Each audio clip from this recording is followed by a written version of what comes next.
इंसानी हकूक़ की पामाली के ज़रिए पर एक रिपोर्ट पेश की।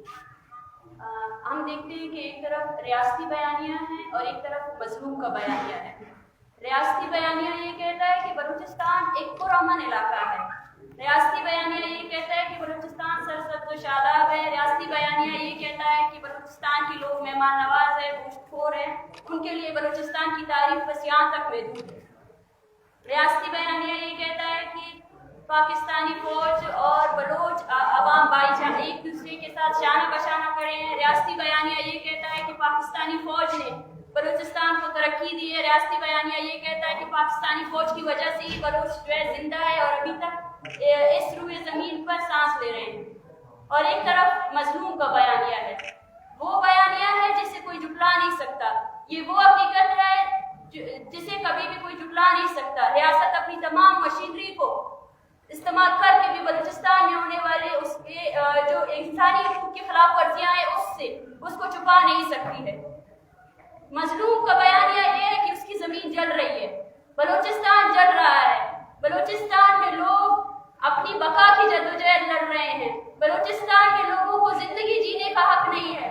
बलूचिस्तान में नौजवानों के ख्वाब टार्चर सेलों में जला दिए जाते हैं। बलूचिस्तान वो इलाका है जहाँ शीरख्वार बच्चों को उनकी माओ की गोद से निकाल कर माओ को दहशतगर्द करार दिया जाता है। ये है मजलूम का बयानिया। ये पार्लियामेंट जो कहती है कि मैं पाकिस्तान का दस्तूर साज मैं अदारा हूँ, तो आज तक वो अपने दस्तूर पर खुद कायम क्यों नहीं रह सका? आज तक लापता अफराद और लोगों की मारवाए अदालत कत्ल पर आज तक उसके दस्तूर में क्यों वो दस्तूर उसको अमल करवाने पे नाकाम रहा है?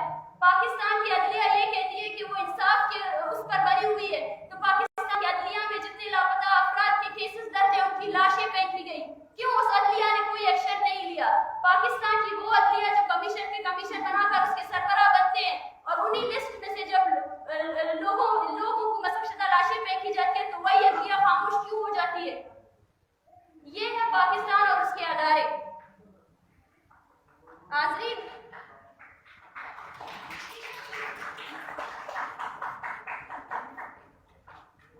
सियासत सियासी नजरिए की बुनियाद पर किया जाता है और सियासी नजरिया गौर फिक्र के बाद ही बनता है।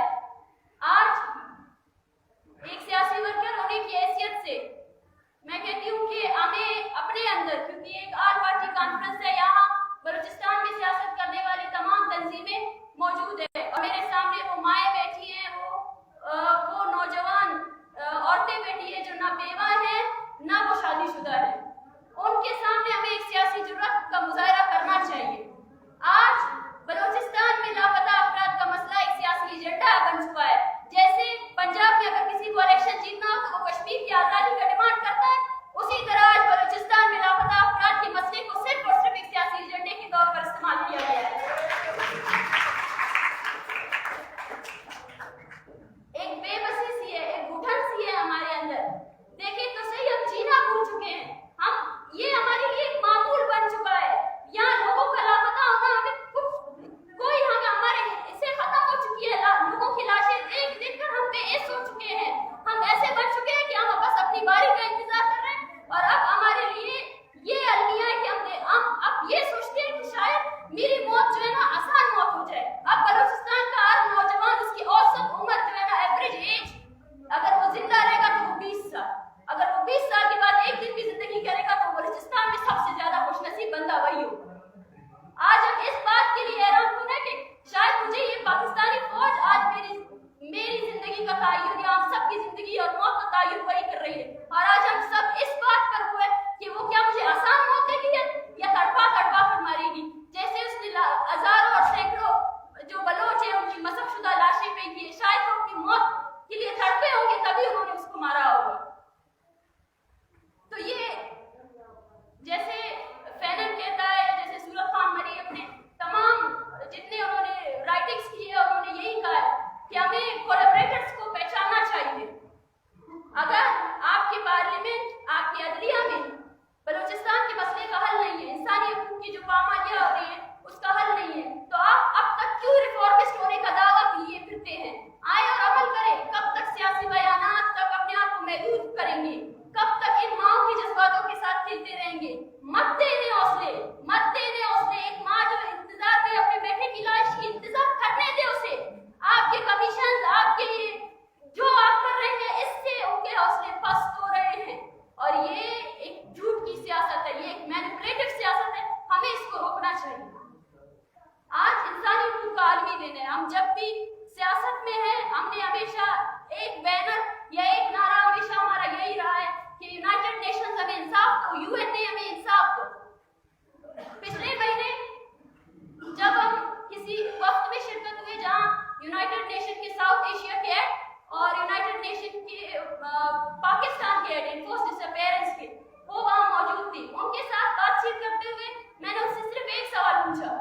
कि जब सऊदी अरब में एक साफी कत्ल होता है तो पूरा यूएन सऊदी पर सैंक्शंस लगाने तक आ जाता है, लेकिन बलूचिस्तान में ऐसा कोई दिन, ऐसा कोई महीना, ऐसा कोई सेकंड नहीं गुजरता जब लोगों की लाशें ना गिरी हो।